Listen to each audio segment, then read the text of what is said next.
신앙생활하기 힘들죠.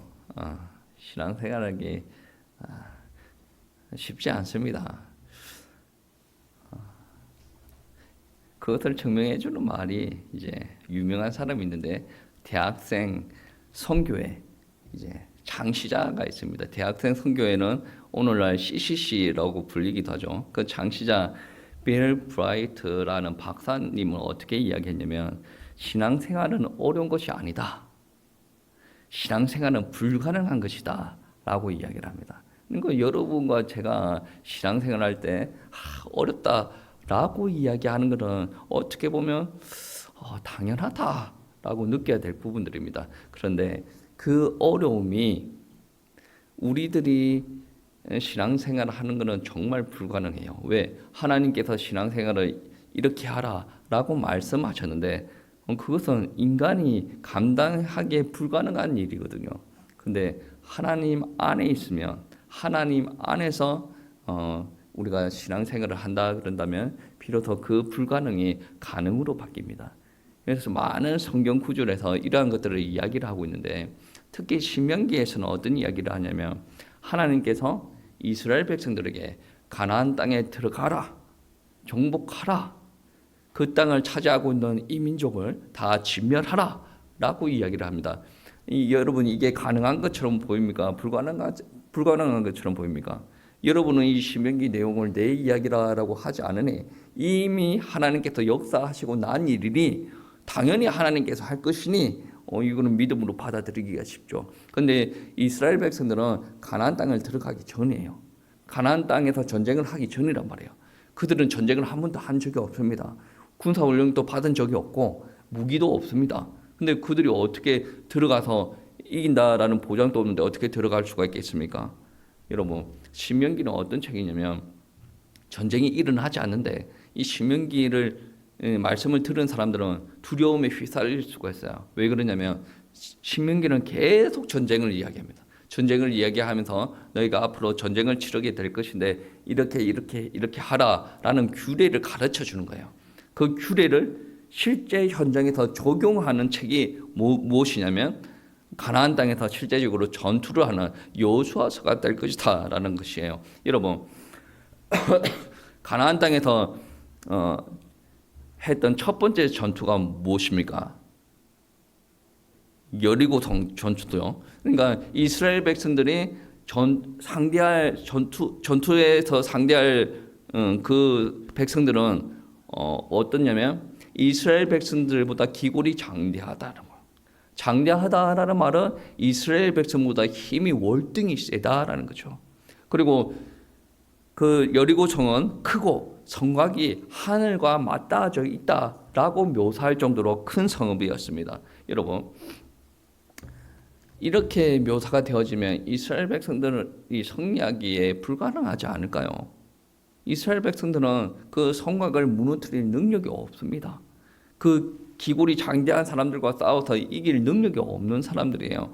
그런데 하나님께서는 싸우기 전부터 뭐라 하라고 이야기를 하시냐면 너희는 이미 이겼다라고 이야기합니다. 싸움도 하자 하는데 하나님께서 이겼다라고 이야기합니다. 여리고성 전투가 여호수아서 6장 말씀에 있는데 여호수아 6장 2절 말씀에 보시면 이런 말씀이 있습니다. 여호와께서 여호수아에게 이르시되 보라 내가 여리고와 그 왕과 용사들을 내 손에 넘겨주었으니 라고 이야기합니다. 넘겨줄 것이다 라고도 아니고 이미 넘겨주었다 라고 합니다. 이 말은 무슨 말이에요? 이미 너희는 승리하였다 라고 이야기를 하는 거예요. 여러분 하나님께서는 승리를 약속하셨습니다. 그리고 승리를 약속하시고 나서 너희는 전쟁터에 나가면 이렇게 해라라고 말씀하시죠. 그 말씀도 여호수아 6장 말씀에 기록이 되어져 있는데 하나님께서 이제 너희는 여호수아의 말을 따라 성 주변을 하루에 한 바퀴씩 돌아라. 그 도는데 6일 동안 돌아야 될 것이다. 그리고 여리고 성 주변을 돌 때에 맨 앞에 제사장 7명이 양각나팔 7개를 들고 나갈 것이고 그러니까 그 양각나팔 뒤에는 바로 언약궤가 따라오는 거죠. 그리고 6일 동안 그렇게 할 것인데 마지막 날 7째 날이 되어지면 특별히 너희는 6번 말고 한 번도 말고 7번을 돌아라. 7번을 돌고 나서 제사장이 나팔을 불 것이다. 그 나팔 소리를 들으면 어린아이부터 노인에 이르기까지 모든 사람이 한 마음이 되어서 큰 소리로 함성을 질러라. 그러면 여리고 성이 무너져 내릴 것이다 라고 이야기를 합니다. 여러분, 이게 말이 되는 소리입니까? 말이 되지 않습니까? 여러분, 말이 되는가 봐요. 이렇게 이걸 말이 안 되는 소리입니다. 세계 전쟁사를 보면, 역사적으로 보면 이러한 전략을 써서 이긴 적이 단 한 번도 없어요. 여러분, 생각 한번 해보세요. 6일 동안 어린아이부터 어른들, 노인에 이르기까지 그 200만 명이 넘는 사람이 조용하게 하면서 여리고 성 주변을 한 바퀴 돌아요. 그 여리고 성은 지키는 사람이 있지 않겠습니까? 파수꾼이라 그러죠. 그 사람이 그거를 보지 않겠습니까? 쟤네들 뭐하노? 라고 보지 않겠습니까? 여러분, 생각 한번 해보세요. 여리고 성 주변에 도는데 거기서 돌멩이를 집어 던지거나 뭐 기름을 부어가지고 불을 집어 던지면 이스라엘 백성들 다 죽어야 되는 거 아니겠습니까? 이 말도 안 되는 이 전술을 하나님께서 가르쳐 주시고 하라라고 했단 말이에요. 하나님께서 이겨놨다라고 이야기하고 말도 안 되는 것을 시킵니다. 근데 말도 안 되는 것을 이스라엘 백성들이 순종을 하고 따라간단 말이죠. 이 하나님의 방법이에요. 하나님께서는 너희가 똑똑하냐? 똑똑한 거 가지고 하라. 힘이 세냐? 힘 가지고 하라. 이렇게 말씀하시지 않고 우리가 모질랄지라도, 우리가 잘났을지라도 하나님의 말씀이 주어지면 그 말씀에 조금 못하게 하거나 좀 더하게 하거나 그거 없이 하나님의 말씀을 시키는 대로 정확하게 200만 명의 순서에 따라서 정확하게 행진하고, 내가 좀 월등하게 뛰어난다고 하고 나는 100m를 뛸 거야 퍽 하고, 나는 지팡이를 짚고 가니까 나는 조금 늦게 갈게 이렇게 가는 거 아니에요. 전부 다 한 마음에 대해서 움직이게 되는, 그게 바로 하나님의 법이에요. 그러면 빨리 갈 수 있는 사람들도 늦게 올 수 있는 사람을 배려해서 다 같이 맞춰야 되고, 늦게 가는 사람들도 이제 좀 쉬고 싶은데 전체 밸런스를 맞춰야 되기 때문에 거기에서 조금 더 애써서 같이 붙어가는 일들이 있어야 된다라는 거예요. 여러분, 성경에서 이야기하는, 신명기에서 이야기하는 전쟁은 이스라엘 백성들이 원해서 한 전쟁이 아닙니다. 하나님께서 원하시는 거고, 하나님께서 하나님의 영광을 위해서 하나님의 큰 뜻이 있어서 이스라엘 백성들한테 전쟁하라라고 이야기하시는 거예요. 그러니까 이 땅에서 일어나는 전쟁과 결 자체가 다른 겁니다. 얼마 전에 유럽에서 우크라이나 전쟁이 터졌고, 지금은 중동에서 이제 이스라엘 중심으로 이제 전쟁이 터지죠. 그러한 전쟁과 차원이 다른 전쟁이에요. 그러니까 하나님께서 영광 받으시기를 위해서 이루어 나가는 전쟁은 몇 가지 조건이 있어요. 그 몇 가지 조건 중에 첫 번째가 무엇이냐면 하나님께서 허락하신 것이다. 가나안 땅에 들어가면 전쟁하라. 누가 말씀하신 거예요? 모세? 여호수아? 아니에요. 하나님께서 먼저 그렇게 말씀하신 거예요. 그리고 두 번째로 전쟁하는 사람들이 정결해야 된다. 성결해야 된다라는 거예요. 여러분, 여리고 성을 마치고 나서 그 다음 전투가 뭐였죠? 아이성 전투죠. 아이성은 여리고보다 약한 동네예요. 약한 성입니다. 그러면 당연히 이겨야 되지 않습니다. 당연히 이겨야 되지 않겠습니까? 그런데 져버려. 그런데 왜 졌는가? 아무도 모르는 거예요. 근데 하나님만 아시는 거죠. 나중에 알고 보니 여리고 성을 전투를 마치고 나서 하나님께서 그 안에 있었던 물건들, 사람들 다 진멸하라라고 말씀하셨는데, 아간이라는 사람이 그 물건을 보니 너무 탐이 나는 거예요. 그래서 그거 몰래 숨기는 거예요. 여러분, 이게 큰 죄가 되어집니까? 아니, 어차피 태울 거 내가 몰래 꽁쳐두는 거, 아니 이게 뭐가 큰 죄가 되어집니까? 그런데 하나님 앞에 그게 죄가 되어졌다는 거죠. 그 죄 때문에 이스라엘 백성 전체가 거룩함을 여기면 받지 않는 거예요. 그래서 하나님께서 여리고의 성 전투에서는 하나님께서 거룩한 백성들이 하나님의 말씀에 순종하였기 때문에 하나님께서 역사하여서 그것들을 무너뜨려 내리신 거고, 아이성은 하나님의 말씀을 순종하는 것처럼 보였는데 사람들 몰래 죄를 범한 사람들이 있었기 때문에 아간만 손해받는 게 아니라 모든 이스라엘 백성들이 손해를 받는 패배를 경험하게 되는 거예요. 그래서 아간의 죄를 다 처리하고 나서 하나님의 말씀 따라 전투를 행하고 나서 아이성을 점령하는 일들이 벌어집니다. 이것은 하, 하나님께서 그 전쟁을 행하시고 나아가는데 그 전쟁에 쓰임 받는 그 군사들, 이스라엘 백성들이 어떻게 해야 됩니까? 군사들 자체가 거룩해야 된다는 거죠. 하나님께서 이 전쟁을 이끌어 가시는데 그분이 거룩하신 분이에요. 그러면 그분의 명령을 받아서 그 일을 수행하는 자들이 거룩해야 된다는 거예요. 그래서 이 전쟁을 두고 하나님께서 명령하신 것이고 하나님께서 이끌어 가시는 그 전쟁 안에서 거룩한 군사들이 행해 나가야 되기 때문에 그 전쟁 자체를 우리는 거룩한 전쟁이다. 물론 사람을 찔러치기는 일들이 있고 좀 잔인한 부분들이 있지만 하나님의 뜻을 이루어 나가시는 것이라 그것은 거룩한 전쟁이라고 표현이 되어집니다. 신명기 23장 14절 말씀에 어떤 말씀이 있냐면 이는 내 하나님 여호와께서 너를 구원하시고 적군을 내게 넘기시려고 내 진영 중에 행하심이라. 그러므로 내 진영을 거룩히 하라. 네 진영을 거룩히 하라라고 말씀하십니다. 그리하면 내게서 불결한 것이 보이지 않으므로 너를 떠나지 아니하시리라. 하나님은 거룩하신 분이에요. 죄 가운데도 거할 수 있는 분입니다. 불가능한 것이 없는 분이에요. 그런데 하나님께서는 죄를 싫어하십니다. 너희 가운데 함께 하시기를 원하시는데 그렇게 되어지려면 너희는 거룩해져야 된다라고 이야기를 합니다. 이것을 두고 우리는 거룩한 전쟁이라고 이야기를 하는데, 그리고 이 거룩한 전쟁의 특징이 또 하나가 있는데 그게 무엇이냐면 이스라엘 진영에 하나님께서 함께 하셔야 된다라는 거예요. 이 함께 하시려면 어떻게 전제 조건이 있죠? 그게 무엇입니까? 하나님께서 그 전쟁을 명령하셔야 되고 그 명령을 행하는 군사들이 거룩해야 하나님께서 함께 하신다라는 거예요. 그러니 당연히 하나님께서 함께 하시니 그 전쟁의 결과는 뻔한 거 아니겠습니까? 실패가 전혀 있을 수가 없다라는 말씀입니다. 방금 읽었던 신명기 23장 14절 말씀해 보시면 이런 말씀이 있죠.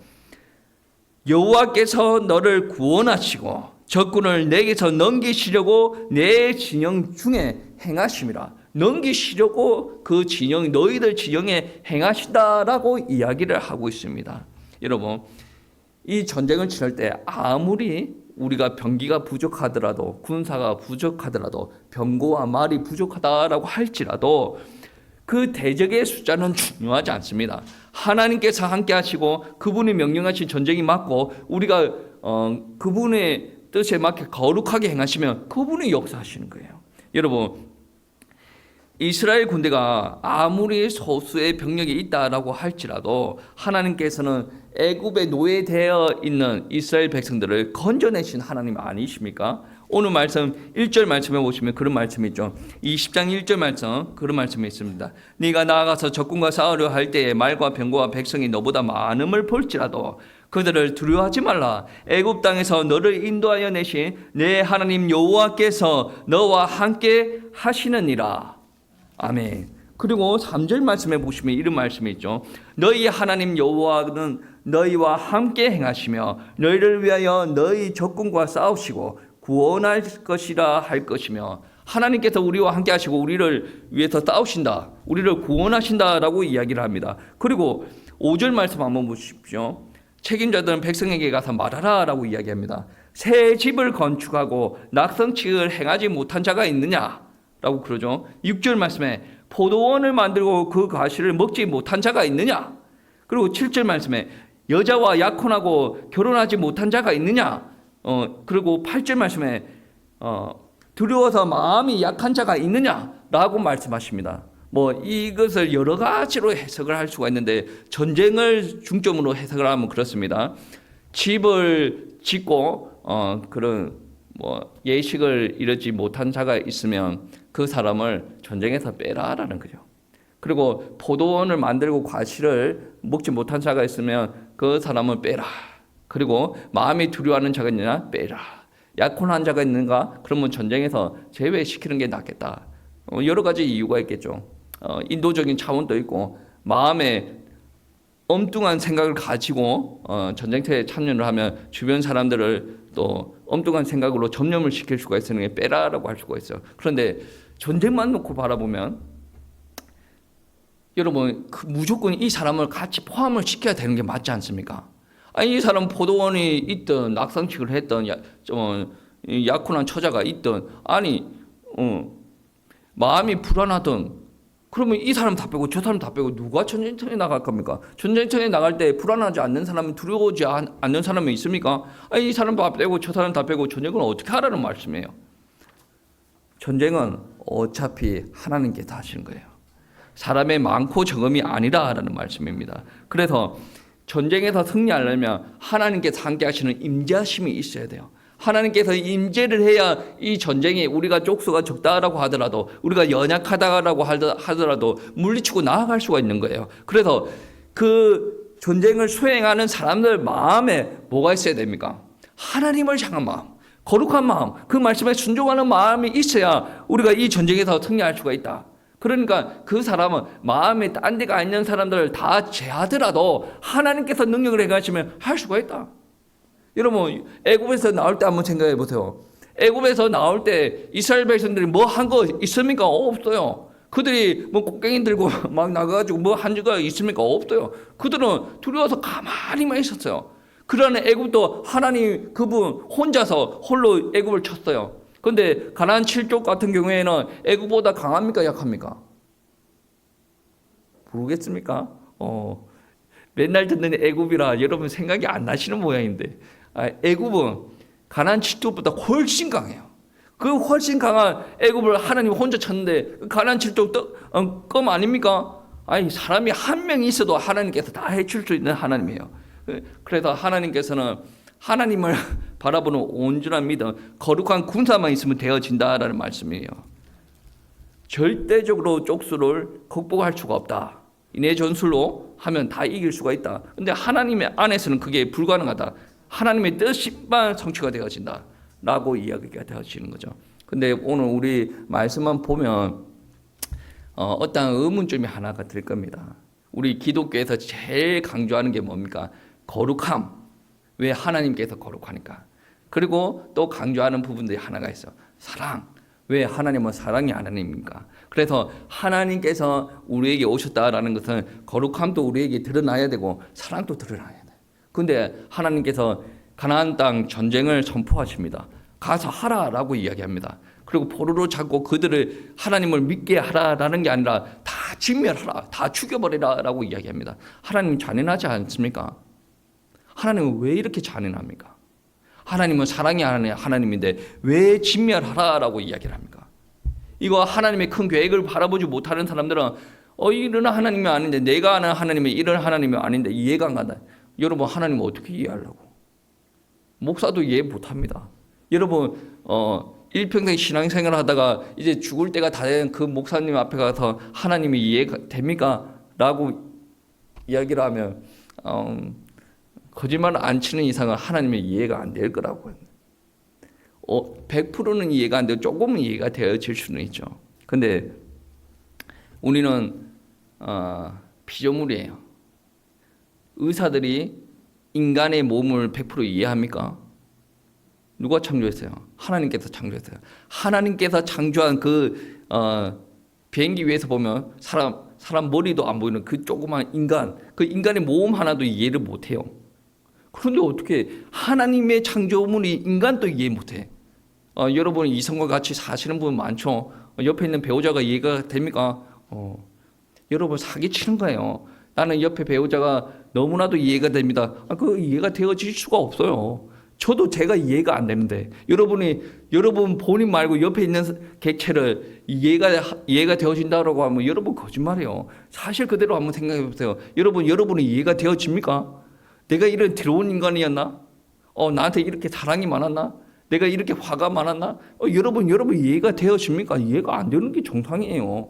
그런데 내 일평생 함께 했던 내 자체가 이해가 안 되어져요. 옆에 있는 객체가 이해가 안 돼. 하나님께서 창조하신 객체예요. 피조물이에요. 이해가 안 되어진다. 그럼 내가 어떻게 하나님을 이해하겠습니까? 이해 못한다니까요. 우리가 믿고 나아가는 거죠. 그러니까 성경에서 제시하고 있는 하나님의 말씀을 듣고 믿어야 됩니다. 왜 하나님께서 그렇게 잔인한 전쟁을 선포하셨고 실제적으로 행하셨습니까? 하나님의 말씀은 어떻게 이야기하고 있습니까? 이 전쟁을 일으키신 하나님의 목적이 있다라는 거예요. 나는 너희의 하나님이 되고 너희는 내 백성이 될 것이다. 이게 되어지지 않으면 하나님이 믿어주지 않는 거예요. 하나님께서 내 백성, 나는 하나님의 백성이 되어져야 된다는. 그리고 하나님께서 말씀하시는 건 내가 약속한 거룩한 땅에서 모든 우상을 몰아내고 너희는 거룩한 백성으로서 가나안 땅에서 존속하라. 거룩한 것을 몰아내고 그 땅에서 존속하라. 오늘날 우상 숭배의 개념을 선인을 정확하게 못 지키는 사람들도 오늘 이 말씀을 이해하기가 힘들 겁니다. 하나님께서는 그 우상을 몰아내고 사람도 다 진멸하고 거기서 존속하라라고 해요. 거룩한 하나님의 백성으로서 거기서 털을 잡고 끝까지 쫓겨나지 말고 생존하라라고 이야기합니다. 이 말씀이 굉장히 중요한 말씀입니다. 왜냐? 그 땅에서 하나님께서 아브라함에게 약속한 땅 아니에요. 그리고 아브라함의 후손이 이스라엘 백성들이 거기서 생존합니다. 거기서 생존해야 될 이유가 뭡니까? 아브라함의 씨로 말미암아 만민이 복을 받게 될 구원자 예수 그리스도가 오게 될 것이다. 그러니까 인간적으로 생각해서 뭐 여기 있든 말든 아브라함이 거기 있다가 뭐 다른 지역으로 가고 막 그러지 않습니까? 하나님의 입장에서 중요한 문제인데 아브라함의 입장에서는 중요한 문제가 아닐 수도 있어요. 근데 하나님께서는 무조건 그 땅에 지키라라고 이야기하셨다는 것은 우리가 그것을 믿고 사수해야 된다는 거죠. 그 땅을 왜 벗어나지 않고 그 땅에서 불순한 것을 다 제거해버리고 왜 거룩하게 너희가 살아야 되냐라고 한다면 예수 그리스도가 그 땅에서 나셔야 너희들 뿐만이 아니라 이 땅에서 죽어가는 모든 인류가 구원받을 수가 있다. 첫사람 아담이 죄를 범함으로 말미암아 이 땅의 모든 사람이 저주와 고통 속에 들어왔는데 둘째 아담 예수 그리스도가 오셔가지고 십자가를 그 땅에서 지셔야 우리가 구원받을 수가 있다라는 거예요. 그래서 그 예수 그리스도가 오시기 위한 전초 너희가 거룩한 전쟁을 치러야 된다라고 이야기하십니다. 무엇을 이야기하시는 줄 아십니까? 어차피 우상 숭배하는 사람들은 죽어서 지옥 가요. 하나님께서는 지금 우상 숭배하는 그 가나안 땅의 족속들에게 관심 있는 게 아니라 예수 그리스도의 포커스를 두고 가시다라는 말씀입니다. 그런데 오늘 신명기 가르침을 여러분과 제가 그대로 받아들이면 어떻게 되겠습니까? 우상 숭배하는 것들을 다 진멸하라 라고 하는 가르침을 하나님께서 함께 하신다. 거룩하고 그대로 하면 어떻게 되겠습니까? 그러니까 전쟁을 치르는 우리에 함께 하신다. 우상 숭배를 꺾는 전쟁에 함께 하신다. 우리는 거룩히 하고 한번 전쟁을 치러보자. 옆에 있는 불상이 있는데 절에 찾아가지고 꼭대기는 칼 다 들고 가지고 막 다 때리쳐. 그러면 여러분 어떻게 되겠습니까? 저는 그렇게 이야기한 적이 없는데 여러분 그렇게 받아들이고 그렇게 했다 그런다면 여러분 다 감옥 가는 거예요. 목사가 잘못 가르친 거일 수도 있고 여러분이 잘못 판단할 수도 있고 만약에 온 교회가 그렇게 받아들인다라고 한다면 IS라 그러죠. 이슬람 무장 단체와 다를 게 없어요. 교회가 바로 범죄자 집단이 되어진다라는 말씀이죠. 그래서 오늘 말씀을 우리 삶의 현장에다 적용시킬 때 가나안 땅을 정복하는 것처럼 사람을 죽여라. 그런 식으로 받아들이는 전쟁이 되어진다면 그는 거룩한 전쟁이 되어질 수가 없어요. 구약의 이스라엘 백성들은 하나님의 나라에 소유된 백성 아니겠습니까? 그 하나님의 나라를 통치하시는 분이 누구십니까? 하나님. 그 하나님의 통치를 받는 사람이 이스라엘 백성들, 하나님 백성들. 그러니까 하나님의 나라에 대한 개념, 하나님의 통치에 대한 개념을 똑바로 알아야 구약과 신약을 이제 가르침을 온전히 적용할 수가 있어요. 여러분, 이 구약의 메시지가 있는데 구약의 메시지의 실체가 무엇이냐면 신약의 메시지죠. 그러면 신약의 메시지의 빛을 조명하여서 이 말씀을 그대로 이해를 할 수가 있어야 된다라는 말씀입니다. 그럼 구약 시대에는 하나님의 나라는 무엇입니까? 물리적인 나라로 다 드러난 거예요. 이스라엘 나라가 하나님의 나라예요. 그리고 그 나라의 왕은 하나님이시였단 말이에요. 그러니까 다윗도 어떻게 고백을 합니까? 자기가 왕입니다. 이스라엘 땅의 왕입니다. 근데 진짜 왕은 누구라고 이야기합니까? 하나님이라고 이야기하지 않습니까? 그러니까 구약 시대의 왕은 물리적인 나라였다라고 표현을, 실제적인 이스라엘이 하나님의 나라였다라고 표현해도 지나침이 없다. 그런데 오늘날 하나님의 나라라고 한다면 지금 전쟁이 일어나는 이스라엘 땅을 두고 이야기하는 겁니까? 아니죠. 하나님의 나라는 영적인 하나님 나라, 새 이스라엘, 아브라함의 후손이라고 할 때 우리도 아브라함의 후손이에요. 영적으로 아브라함의 후손이거든.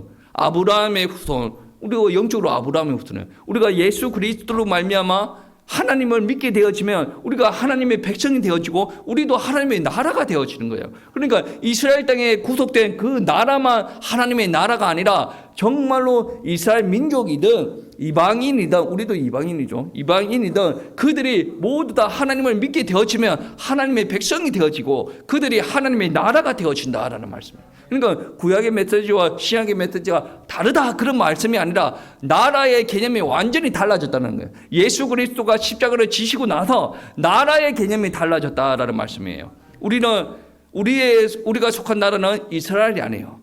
영적인 나라, 하나님의 나라가 되어질 줄 믿습니다. 그래서 오늘 신명기 29장에서 이야기하는 거룩한 전쟁은 어떠한 전쟁입니까? 지금 불상은 깨부수도록 가십시다. 저 연초 초등학교에도 상이 있던데 그걸 깨부수도록 가십시다. 그런 이야기가 아니에요. 우리가 속한 것은 영적인 나라, 하나님의 나라고 우리가 해야 될 전쟁은 거룩한 전쟁, 영적인 전쟁이 되어질 줄 믿습니다. 이 이야기를 잘 이야기하신 분이 사도 바울이거든요. 에베소서 6장 12절 말씀해 보시면 우리의 씨름은 혈과 육을 상대하는 것이 아니요 통치자들과 권세들과 이 어둠의 세상 주관자들과 하늘에 있는 악한 영들을 상대합니다 라고 이야기하는 거예요. 그러니까 우리가 이 땅에 속해져 있는 우리가 전쟁을 할 때 실수하는 부분들이 뭐냐면 계속 눈에 보이는 것은 무엇이에요? 혈과 육이죠. 그래서 눈에 보이는 것이 계속 우리한테 해로운 것을 주면 우리는 그것과 싸우려고 하는 거예요. 우리는 그것을 인정하지만 그게 사실이 아니다라는 게 아니에요. 그 실체를 인정하지만 그 배후에 역사하는 것도 인정을 하는, 더 수준 높게 싸워야 된다라는 거죠. 그렇게 인정이 되어지려면 내 자신부터 바뀌어져야 돼요. 첫 번째가 그래요. 여러분이 해야 될 싸움은 옆에 있는 사람과 싸움이기 이전에 여러분 자체적으로 싸워야 된다. 무슨 말이냐면 여러분 안에 여전히 죄성이 있습니다. 죄성이 있기 때문에 여러분이 가지고 있는 죄상, 하나님께서 주신 거룩한 성품 가지고 계속 싸우고 나가야 된다라는 말씀입니다. 죄성은 여러분이 계속 죄를 하도록 부추깁니다. 쾌락을 즐기라, 도둑질 해라, 거짓말 해라. 저번 주 강대상 말씀처럼 네가 입을 놀려가지고 옆에 있는 지체들한테 상처를 주라. 야, 입 한번 놀리니까 네 마음이 편하지 않냐? 입 그렇게 놀려라. 이게 안에 있는 죄성들을 계속 시키고 나가는 거예요. 이게 제 말이 아니고 성경책의 말씀이지 않습니까? 청교도 신학자들이 오늘날 목사님들한테도 이제 많은 가르침을 줍니다. 존 오웬이라는 신학자가 있어요. 청교도 신학자. 이분이 책을 한 권 여러 권을 썼어요. 그 중에 한 권이 뭐냐면 죄 죽임이라는 거예요. 여러분 한번 생각해 보세요. 성도 안에 죄가 있습니까? 라고 이야기하는 사람이 있어요. 그러면 성도 안에 죄가 없으면 교회는 싸움이 없어야 돼요. 교회는 늘 행복해야 돼요. 근데 모든 교회에 싸움이 있을 수도 있죠. 의견이 안 맞아가지고 큰 소리가 나올 수도 있죠. 교회 안에서 삐지는 게 있을 수가 있습니까? 시기와 질투가 있을 수가 있습니까? 없어요. 근데 있다라는 거죠. 뭐예요? 하나님을 믿어도 여전히 죄성은 남아있다는 거예요. 그래서 존 오웬이라는 사람이 이야기를 하기를 성도는 죄를 죽여야 된다. 그렇게 이야기합니다. 어떻게 보면 엄청 격렬한 전도처럼 보이지만 간단하게 이야기하면 그래요. 여러분, 죄는 언제 가장 강성하게 역사합니까? 성령 충만하지 않을 때 역사해요. 하나님의 말씀 충만하지 않고 성령 충만하지 않고 내 인간적인 생각, 내 기질대로 할 때 이 죄성이 확 역사하는 거예요. 그래서 교회에서 크게 싸움이 일어나는 거예요. 여러분 안에 죄성이 있다라고 인정하셔야 돼요. 죄성이 일어나서 목사도 믿고 누구도 믿고 한번 싸우고 싶고 내가 큰 소리 한번 치고 싶고 그 죄성 계속 역사하는 거예요. 그 죄성이 역사할 때 그 죄를 이기신 예수 그리스도의 피로 덮어달라고 해야 돼요. 예수 그리스도의 보혈로 그 나의 죄성을 덮어주십시오. 같이 살고 있는 여자와 남편이 정말 미워 꼴보기 싫어. 그럼 어떻게 합니까? 딴 데 가지고 우리 서방이 이렇다 하지 말고 죄성이 그대로 입을 통해서 여러분 삶을 통해서 나타나는 거 아니에요. 저번 주 강대사 말씀 그랬죠. 그 입에서 나오는 게 뭐라고 했으면 독이라고 그랬어요. 아니 남편은 남편 나름대로 최선을 다하고 있는데 왜 여자가 돌아다니면서 입을 놀리고 앉아 있습니까? 아내는 아내 나름대로 최선을 다하고 있는데 왜 남자가 돌아다니면서 아내 욕을 하고 앉아 있습니까? 잘못된 거거든. 뭐예요? 육신의 섭섭함이 있겠죠. 근데 그 섭섭함과 뭐가 역사를 하면 입으로 나옵니까? 죄성. 하나님의 성품은 그런 성품이 아니란 말이에요. 그래서 내 안에 죄가 있다라고 하면 예수 피로 그 죄가 계속 역사한다 그러면 권세는 예수 그리스도의 이름으로 명하노니 이 죄들은 예수 그리스도의 이름으로 결박받고 소멸될지어다. 여러분 기도해야 되죠. 그거를 여러분 결대로 계속 우리 죄성을 존중합니다. 계속 올라오세요. 어이구 잘 올라옵니다. 그래 입으로 막 죄를 범하고 육신을 써가지고 막 죄를 범하고 이거는 여러분이 먼저 여러분 영적인 전투에서 진 거예요. 여러분이 먼저 져버리면 여러분 밖에서 일어나는 전투에 승리할 수가 없습니다. 제일 중요한 거는 여러분이 먼저 여러분 내면에서 일어나는 전투에서 승리해야 되는 거예요. 여러분 마음 하나 컨트롤 못하는데 어떻게 주변 사람들을 세상과 싸웁니까? 그 정도가 되어졌을 때 세상과 싸우게 되는. 세상에서 많은 문화, 사상들, 철학들이 막 역사를 하면서 세상을 막 자기 마음대로 막 주무르고 있어요. 그 사상과 철학, 이념들 가운데 역사하는 게 누굽니까? 공중권세 잡은 자들이 역사하는 거죠. 우리나라는 참으로 슬픈 나라입니다. 왜 그렇습니까? 민주주의, 공산주의 이게 이념에 탁 부딪혔어요. 그리고 일어난 게 뭐예요? 한국전쟁 아닙니까? 많은 사람들이 죽었어요. 남북 간의 분단이 일어났습니다. 엄청나게 불쌍한 나라 아니겠습니까? 이거 사탄이 한 일이라는 것을 인정을 해야 돼요. 왜 그러냐면 공산주의는 하나님을 인정하지 않는 겁니다. 이게 교회 다니는 사람들이 공산주의를 만약에 찬양한다 그러면 그 사람은 하나님 안 믿는 거예요. 공산주의 안에서도 좋은 이념이 있을 수도 있습니다. 근데 공산주의는 뭐부터 출발하냐면 신이 없다라는 거 전제로 깔고 공산주의가 출발하는. 그거 때문에 팍 터져가지고 한국이 이렇게 고통을 받고 있는 거예요. 그럼 우리가 북한을 놓고 위해서 기도할 때 그 밑에 있는 사상이 뭐예요? 하나님이 없어요. 김일성 찬양하고 김정일 찬양하고 김정은 찬양하고 하나님이 없으니까 거짓거리 하고 앉아 있는 거 아니겠습니까? 정말 나쁜 놈이에요. 정말 자기가 영광을 받으려고 그렇게 극도로 달리고 있는데 물론 자기도 외롭고 두렵겠죠. 밑에 있는 사람들 쿠데타 일으킬까 봐 그런 마음도 있겠죠. 그런데 정말 나쁜 사람 아니겠습니까? 자기는 신급이 아닌데 자꾸 신이라고 인정받으려고 하는 거 아니겠습니까? 백두혈통?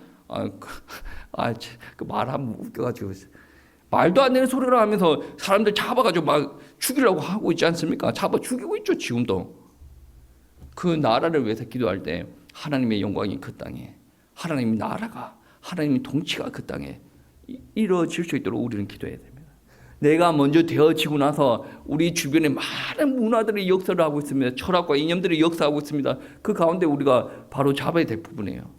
그리고 우리 주변에 일어나는 많은 구조적인 악들이 있지 않습니까? 그 구조적인 악들한테도 우리 한 명이 어떻게 한다고 해서 구조가 사회적인 구조가 그렇게 만들어졌다 그러면 우리만 바보 취급 당해요. 그 구조는 바뀌지 않습니다. 그 구조가 바뀌려고 하면 어린 아이부터 교육을 똑바로 시켜놔야 돼요. 먼저 있던 기성생산들이 다 돌아가시고 나서 어린 아이들이 새로운 마인드로 그 나라를 그 나라를 새롭게 세팅을 해야 된단 말이에요. 이스라엘 백성들이 그랬죠. 40년 동안 그 기성세대들은 돌아가시게 하고 새롭게 양육받은 새로운 시대들이 새롭게 정체성을 정립하고 가나안 땅을 들어가지 않습니까? 그러니까 우리나라 같은 경우에도 교육이 안 바뀌면 나라가 바뀌어질 수가 없어요. 여러분 한번 보세요. 왜 미국에서도 그런 일들이 많더라고. 정치하는 사람들의 최고의 전략이 무엇인 줄 아십니까? 내가 공약을 최고 좋은 거를 내놓는다. 내 장점이 뭐다. 이렇게 어필하는 거 최고 전략 아닙니다. 저도 뭐 대선이 있다 그런 다음에 집에 이 파플레어 많이 오지 않습니까? 다 비교해봐요. 비교해보는데 이렇구나 저렇구나 다 얼비슷한데 그 사람이 가지고 있는 역량에 따라서 조금 차이가 있기는 해요. 그거를 두고 사람들을 표를 찍는 거는 한국에서는 그렇게 크지 않는 것 같아요. 가장 진부하지만 가장 효과적인 게 뭡니까? 남 비난하는 거. 저 군대 안 갔다더라. 저 자식 군대 안 갔다더라. 저 집안에 비리가 있다더라. 뭐 저 사람은 뭐 성적으로 뭐가 있다더라. 바람을 폈다더라. 그거 하면 엄청 진부하고 그거를 듣기 싫은데 듣는 청중 백성 입장에서는 어떠냐면 그 사람이 그렇게 악하다 하잖아. 그 악한 사람이 대통령 되어지면 안 되지. 그렇게 받아들이는 거예요.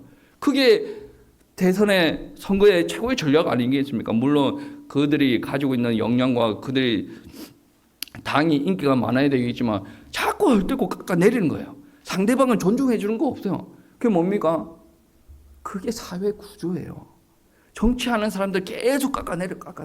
우리 목회자들 사회에서도 그런 거 있어요. 옆에 뭐 잘난다 그러면 계속 깎아내요. 그건 성경적이지 않는 거예요. 여러분 우리 교회에서 뭐 진보당, 보수당 뭐 이렇게 뭐 생각이 다양할 수도 있을 거예요. 근데 여러분이 가지고 있는 정치적인 성향은 저는 부정할 수가 없어요. 왜? 나의 정치적인 성향을 여러분한테 주입할 수가 없어요. 여러분이 가지고 있는 것은 여러분이 살아온 인생과 여러분이 받아온 교육이 있기 때문에 저는 인정한다는 거죠. 근데 교회에서는 뭐 누가 그렇다더라 뭐 그런 이야기하면 저는 화가 납니다. 왜 그러냐면 정치하는 사람들 안 그래도 저것들 헐뜯고 있는데 교회 안에서 똑같이 와가지고 헐뜯고 있는 그대로 똑같이 헐뜯고 앉아 있는 거야. 뭐 하는 거야? 차라리 정치가 없어야 돼. 교회 안에서는 정치가 없는 거예요. 보수당도 천국 가야 되고 진보당도 천국 가야 되고. 근데 이제 성경적으로 이야기하면 어디가 더 성경적으로 가깝다 뭐 그런 거는 있겠죠. 근데 분명합니다. 여러분 이게 바로 사회 구조예요. 사회 구조가 그렇기 때문에 교회 안에 다 들어와 가지고 그런 거를 한마디 싸운다는 거예요. 왜 사회가 그렇게 싸우고 있거든. 교회가 똑같이 싸우고 있단 말이에요. 저기 어디 진내교 큰 교회예요. 한 3, 4천 명 되는 교회인데 강대상에서 어느 특정 당을 조금 깠어요. 깠는데 거기는 젊은 층도 많고 그러니까 그 특수당을 좋아하는 이게 교인들이 있는 거야. 몇 달 동안 교회가 쌓여졌어요. 물론 목사님이 그런 이야기를 안 했으면 더 좋겠지만 그런 이야기 했다고 성도들이 쌓여지는 것 자체가 문제 아니에요. 그게 기준이에요. 목사님이 개인 생각이 그게 기준입니까? 목사님 개인 생각이 있을 수도 있죠. 근데 개인 생각이 기준이 아니죠. 여러분 목사님 개인 생각 따라 여러분 따라옵니까? 여러분 목사님 개인 생각이 여러분 개인 생각과 맞기 때문에 여러분 따라옵니까? 여러분 신앙생활 잘못하는 거죠. 뭐예요? 제가 조금 성경에서 벗어나는 생각도 할 수가 있죠. 사람인지라. 그러면 하나님의 말씀이 맞다 그러면 따라와야 되는 거 아니에요. 그러면 나도 그 가는 길에 나도 같이 발을 맞춰가 가야 되는 거 아니에요. 여러분 개인 생각, 제 개인적인 감정 그렇게 중요하지 않습니다. 하나님께서 하라 그러면 해야 되는 거 아니겠습니까?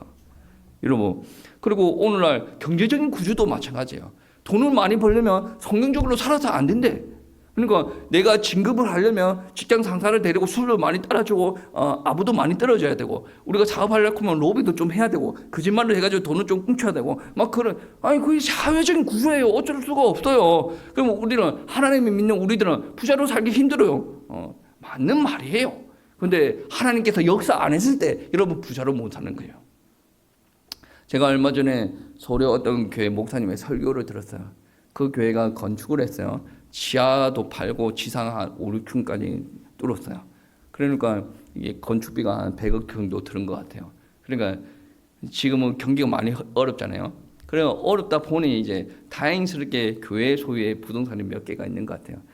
교회가 막 힘드니까 뭐 장로님들 뭐 중직자들 막 이 건물 파고 저 뭐 팔고 막 그런 이야기가 있는 것 같아요. 목사님께서 연륜이 있다 보니까 강대상에서 설교 중에 하는 말이 여러분 우리 믿음을 가지고 기도 한번 하십시다. 얼마 전에 우리 교회 소유에 있던 그 건물이 원래 처음 살 때 평당 100만 원이었지 않습니까? 우리 나중에 보니까 평당 1억이 넘어가더라고. 그러면서 하나님께서 하시면 여러분 주식하는 것보다 장땡이라니까. 이런 일이 있을 수가 있어요. 여러분 비트코인이 이 정도 됩니까? 그 정도 되겠지. 근데 무리를 하지 않고 우리가 뭔가를 한 개를 준비를 해놨는데 나는 신경도 안 쓰고 있어. 근데 하나님의 말씀만 따라갔어요. 근데 100만 원, 평당 100만 원짜리가 1억이 됐다니까. 나는 내 주변에 뭐 저기 어디 큰 교회 목사님 아버지가 뭐 늪을 탔던 평당에 몇천 원짜리는 늪을 샀는데 그게 한번 개발되면서 푹 하는 거. 저는 그런 이야기를 목사니까 목사 사회에 가다 보면 그런 이야기 너무 많이 들어요. 돈을 한 개도 투자를 안 했는데 애가 의대에 합격했어. 이런 이야기 너무 많이 들어요. 그러니까 이게 경제적인 개념은 우리가 계속 불신 사회를 바라보면 우리는 하나님 말씀대로 살아가는데 돈을 많이 벌려면 저렇게 살아야 되는데 우리는 못 산다. 너무 그렇게 마음하지 마세요. 여러분, 저와 여러분이 하나님의 말씀 안에서만 온전히 순종하고 나가면 저 사람들은 치고 받고 힘들고 술 먹고 막 아부하고 그렇게 해야 이 정도 갈 거예요. 근데 결론적으로 우리가 한 60대, 70대 되어지면 그렇게 치열하게 세상적으로 살았는데 이 정도예요. 이 사람들은 어차피 이제 몸뚱이는 죽을 몸이 다 돼 있는 거예요. 시름시름 앓으면서 죽는 날만 기다리는 거고 우리는 하나님의 말씀에 순종하고 미련하게 살았는데 나중에 보니까 이렇게 올라와 있는 거예요. 이게 누구냐? 이게 하나님께서 우리들 가운데 역사할 때 일어나는 증거라라는 말씀이 되어집니다. 저도 미련하고 여러분도 미련하고 다 같이 미련하시면 돼요. 그래서 그 목사님 하는 말이 우리 교회 전기세가 300만 원 훨씬 넘게 나오는데 우리 화장실도 불 좀 끄고 다니고 막 그런 이야기를 하더라고. 그러니까 줄일 때는 다 같이 줄이더라도 줄인다라고 해서 그 안에서 불신앙하면 안 돼. 하나님께서 역사하셨기 때문에 100만 원짜리가 1억이 된 것처럼 지금 힘드니까 옆에 있는 땅을 좀 팔아서 이게 메꾸자라고 하는 다 그렇게 이야기하는데 좀 기도 한번 하고 기다려 보십시다. 지금 그 주변에도 그 목사님이 재테크의 신인지를 모르겠어. 그 목사님이 거의 예언 비슷하게 하더라고. 그 땅도 보니까 한 10년 정도 있으면 뭐 좀 조짐이 있는 것 같아요. 우리 기도하고 기다려 보십시다. 막 그런 이야기 하더라고. 재미나지 않습니까? 그거를 딱 들으면서 목사도 땅 보는 눈이 있어야 되는가 봐. 막 혼자서 웃으면서 그런 생각을 해봤습니다만, 그러니까 제가 이야기하고 싶은 것은 아무리 미련하다라고 할지라도 하나님만 바라보고 기도하시면 하나님께서 세우십니다. 우리가 힘이 있기 때문에 에너지가 넘치기 때문에 뭔가를 자꾸 해야 될 것 같잖아요. 저는 다리를 다치고 나서 달리기를 빨리 안 합니다. 천천히 뛰죠. 예전에 혈기 넘치고 할 때는 우다닥 이렇게 축구할 때도 우다닥 했다니까. 그러니까 지금도 그래요. 우다닥 하고 싶을 때가 있어요. 그런데 이게 마음을 조절하는 거죠.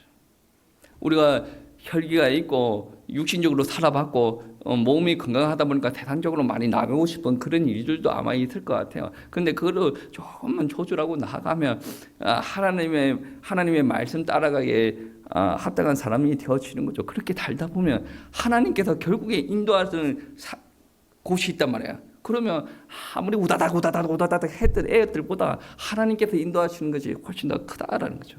신앙생활은 영적인 생활이에요. 영적인 싸움입니다. 그러니까 육신적인 싸움은 부부 싸움할 때 열받는다 그러면 혼자 피해버리면 되죠. 근데 영적인 싸움은 피할 수가 없는 싸움이에요. 총과 칼로 하는 싸움이 아니라 영적인 싸움은 영으로 하는 싸움 아니겠습니까? 하나님께서 이 전쟁을 이미 명령하셨어요. 도망갈 수 없는 이 전쟁을 이미 명령하셨어요. 우리가 거룩할 때 이 전쟁에서 이길 수가 있는 거예요. 여러분 누군가에 의해서 여러분의 마음이 상합니까? 여러분 입으로 따다다다다다닥 하고 다니면 여러분을 그 영적인 전쟁에다 승리할 수가 없어요. 다다다다다다 하고 싶으면 여러분 혼자 대나무 숲에 가가지고 우리 옥목사 바보 천치, 옥목사는 죽어야 돼. 여러분 혼자 이야기하세요. 여러분 혼자 이야기하시고 여러분 혼자 해결하시고 교회 와가지고는 다시 이게 하나님의 말씀에 순종하고 청년충만 받으세요. 근데 자기는 대나무 숲이 싫은 거야. 자기 말을 들어주는 사람이 많아. 앉혀놓고 다다다다다다다 전혀 은혜 안 되는 소리, 전혀 하나님 앞에 쓰임 받지 못할 소리, 그런 겁니다. 이거는 영적인 전쟁이라는 거죠. 그래서 신명기 20장에서 말씀하시는 전쟁은 거룩한 전쟁이에요. 이 거룩한 전쟁에서 이야기하는 것은 어떻게 하면 하나님께서 우리 전쟁에 임하시게 하실까? 그러면 어떻게 하면 나는 하나님에게 부합한 거룩함을 유지하게 될 것인가? 그게 관심이 있어야 돼요. 왜? 내가 거룩해야 하나님께서 임하시고 하나님께서 그 전쟁에 역사하는 거예요.